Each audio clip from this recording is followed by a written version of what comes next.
A second hurts really bad in the face of eternity. But only for a moment. So starting at number 10, we have vampires. Though their portrayals will vary across culture, there are a few things that remain the same. Vampires feed on the living to remain immortal. They also hate sunlight, so they try to avoid that as much as possible. And they got these really sharp teeth, of course, to feed on their victims' blood. Now, often a metaphor for the dangers of sexual desire, vampires have become a staple in pop culture for over 100 years. Vampires also got a huge push in popularity with Bram Stoker's novel Dracula. He will live through the centuries to come, as I have lived. Demons come in at number 9. So check this out, guys. The term demon comes from the Greek word daimon, meaning deity or lesser spirit. Now, demons were fallen angels who followed Lucifer from the time that he was cast out of heaven by God. And demons are usually associated with evil, but in pre-Christian and non-Christian cultures, demons actually were not necessarily good or evil. They were kind of like neutral. Then again, there could be good demons and bad demons, not just evil. Now, demons can also take on the form of humans, like in the case of an incubus, for example, which is a demon in the shape of a human male for the purpose of literally just committing sexual acts. Or there's also the succubus, which is the female version of incubus. Me and Daddy. No way. Number 8, we have werewolf. So the werewolf is a mythological animal type creature, and it's a subject of many stories throughout the world. And werewolves are, according to some legends, people who morph into these terrifying yet powerful wolf creatures. Others are half human and half wolf, but all are just bloodthirsty beasts who can't control their desire to destroy people and animals. Now, in many werewolf stories, a person only turns into a werewolf when there's a full moon, and that theory may actually have some kind of truth to it, because according to a study conducted by Australia's Calvary Mater Newcastle Hospital, a full moon actually brings out the beasts inside of humans, and they actually notice a spike in crime rate when there's a full moon.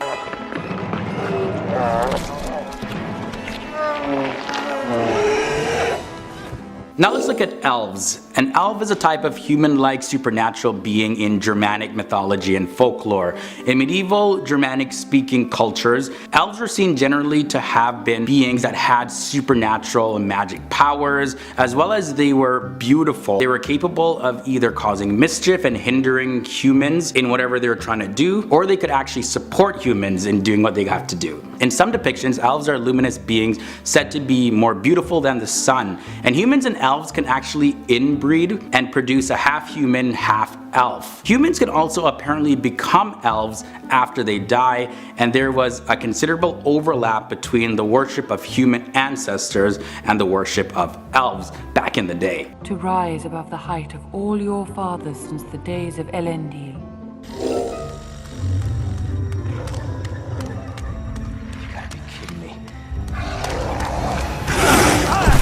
Next up, we have the hellhound. The hellhound is a dog of hell found in mythology, folklore, and fiction. Hellhounds typically have features such as being bigger than other types of hounds, as well as black fur, glowing red eyes, super strength or speed, as well as ghostly or phantom characteristics. They can like disappear, appear.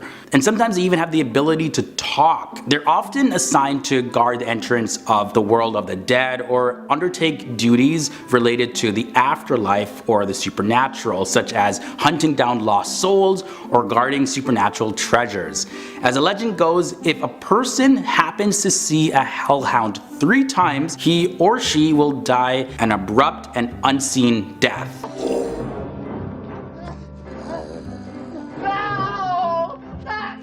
Halfway in, we have trolls at number 5. Trolls in early Scandinavian folklore are giant beings, sometimes having magic powers, and they're very hostile towards people, and trolls lived in castles as well as haunted various places at nighttime.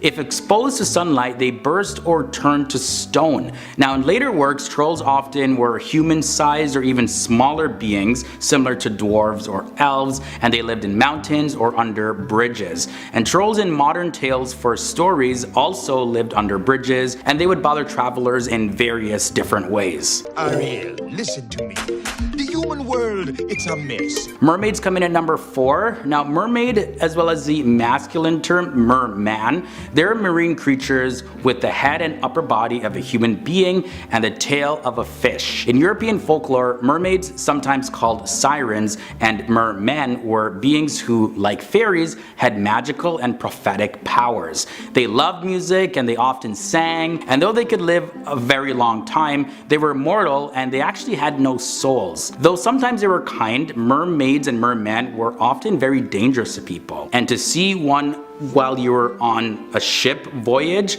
means that, well, you're gonna get shipwrecked real soon. They were often up to no good. They would sometimes lure people to death by drowning. So if you saw one at the sea, don't look. Just look away. Cover your ears.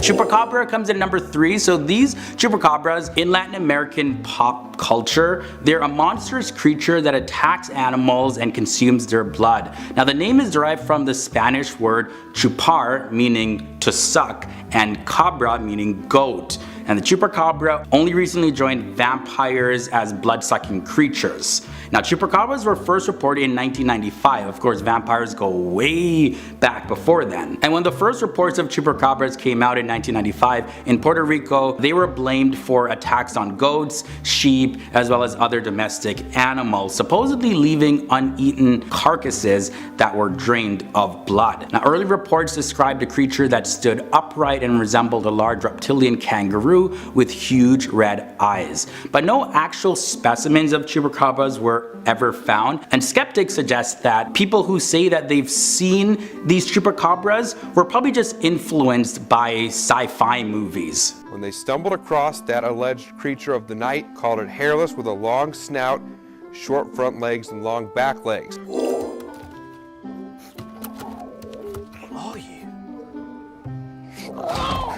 Now let's talk about dragons. Now, dragons are among the most popular and enduring of the world's mythological and supernatural creatures. Dragons' tales are known in many cultures, from Americas to Europe, to India, China, you name it. And they have a long and rich history in many forms and continue to populate books, films, TV shows. Now, it's not clear when or where these stories of dragons first emerged, but the huge flying serpents were described at least as early as the age of the ancient Greeks and Sumerians. For much of the history of dragons, they're thought as being like any other mythological animal, sometimes useful in protecting humans, or sometimes could prove very deadly, and they could breathe fire too. Scary creatures sometimes.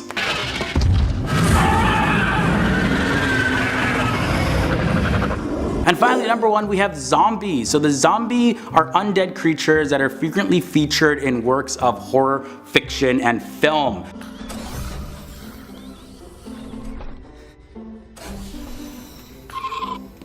Now, while its roots may possibly be traced back to the zombie of the Haitian voodoo religion, the modern fictional zombies was largely developed by the works of American filmmaker George A. Romero.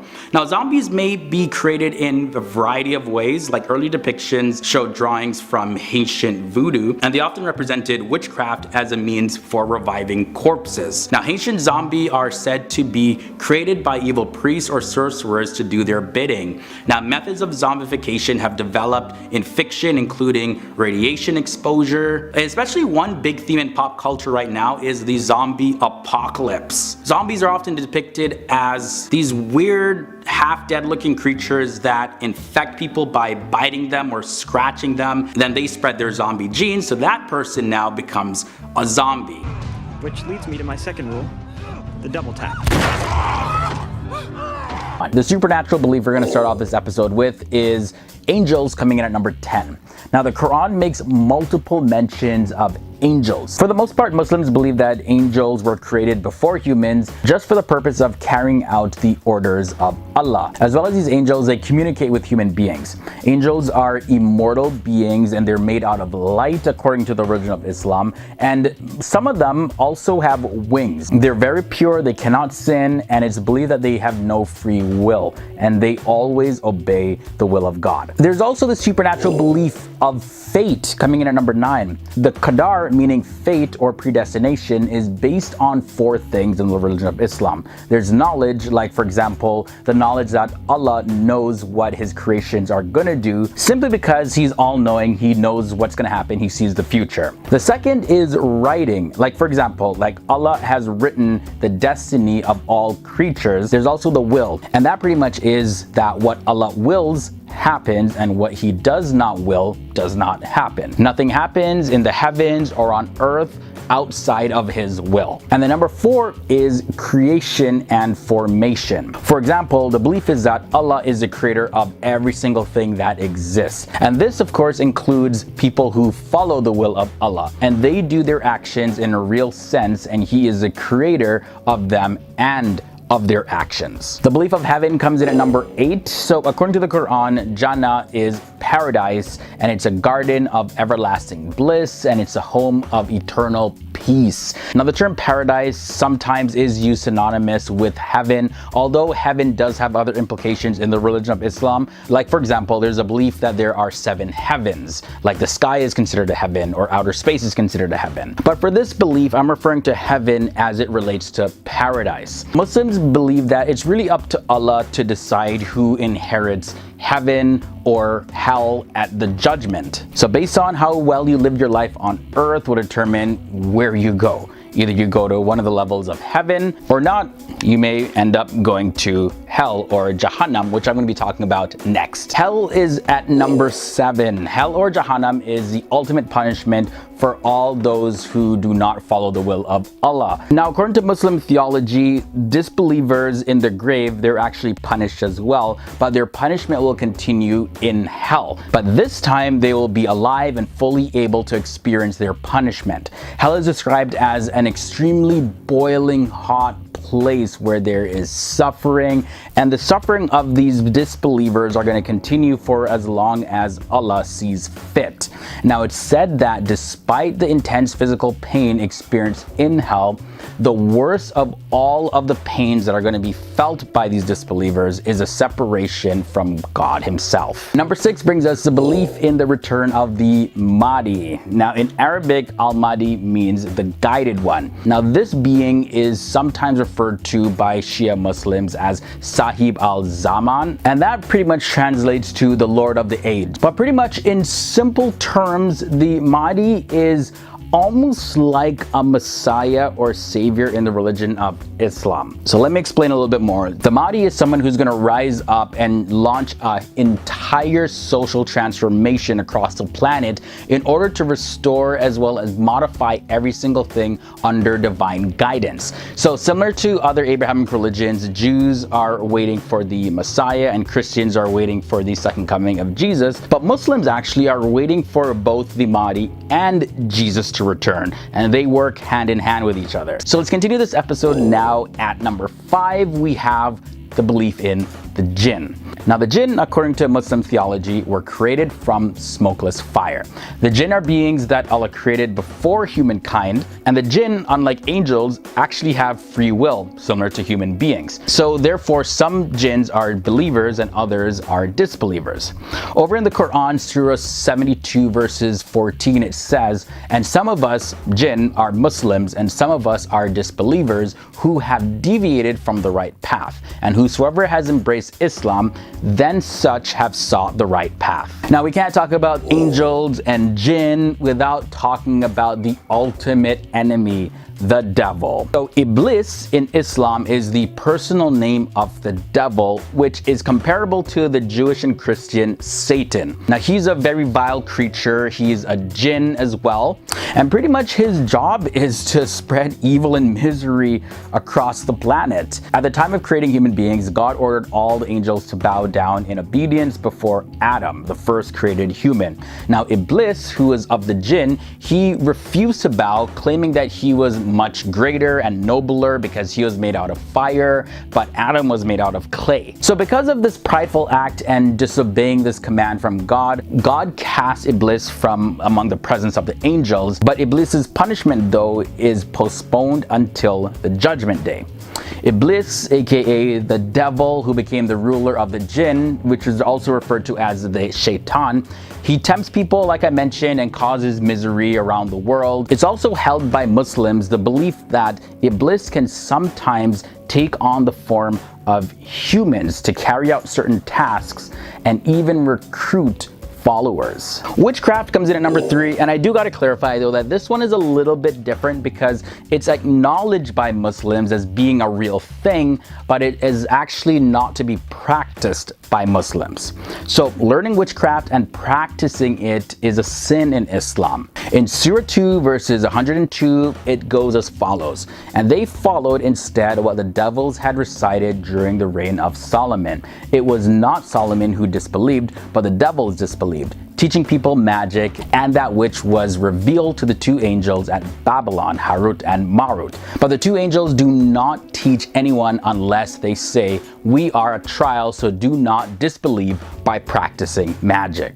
And the end part of that passage says this: "Except by the permission of Allah, and the people learn what harms them and does not benefit them. But the children of Israel certainly knew that whoever purchased the magic would not have in the hereafter any share, and wretched is that for which they sold themselves if they only knew." Supernatural belief at number 2 relates to the Kaaba. So according to Islamic tradition, there are actually 2 Kaabas. It's often referred to as the frequented house, or a house which is situated on the 7th heaven, which is directly above the Kaaba on the earth. So one's up there, one's on the earth. And apparently angels travel to this Kaaba in the sky, similar to how Muslims conduct the Hajj pilgrimage every single year to Mecca. Now the Kaaba on earth is actually a replica of the one up in the heavens. It's believed that angels perform prayer there, and every single day thousands of angels visit it. Now this practice of them visiting the Kaaba in the heavens is going to continue until the day of resurrection. And finally, the supernatural belief at number 1 in this episode is exorcism. And now jinns and unseen beings can actually enter a human body physically and haunt them mentally, causing a lot of pain and torment for them. But normally in Islamic exorcism, the possessed person lies down while a very skilled therapist, they place their hand on their head and they recite verses from the Quran.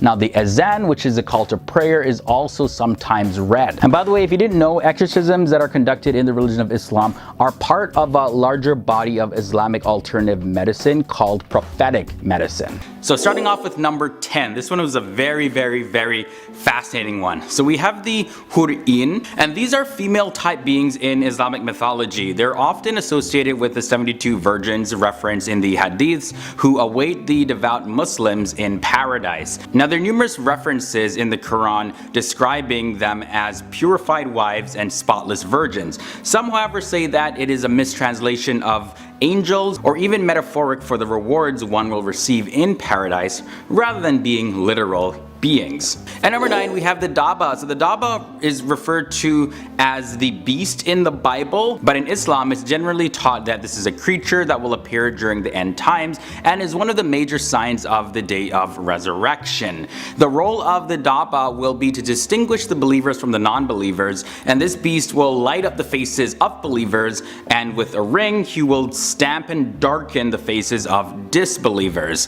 Buraq comes in at number 8, and the word Buraq translates to lightning or bright, and this is a creature in Islamic tradition that was said to serve as the transport for certain prophets. So the hadith says that the Buraq carried the Islamic prophet Muhammad from Mecca to Jerusalem and up to the heavens and back by nighttime. At number 7, we have the Qareen. So the Qareen is classified as a jinn type creature, although usually not actually a jinn, but Muslims believe that Allah has made them accompany every single human being, and the Qareen pushes a person to do evil things and to disobey Allah. So they have a pretty bad influence on people. Moving on to number 6, we have the Kiraman Katibin. Kiraman Katibin translates to honorable scribe, and these are 2 angels called Rakib and Atib that sit on the human shoulders, one on the right side, one on the left, and they literally write every single thing that we do. Good deeds and bad deeds, everything. You name it, they write it down.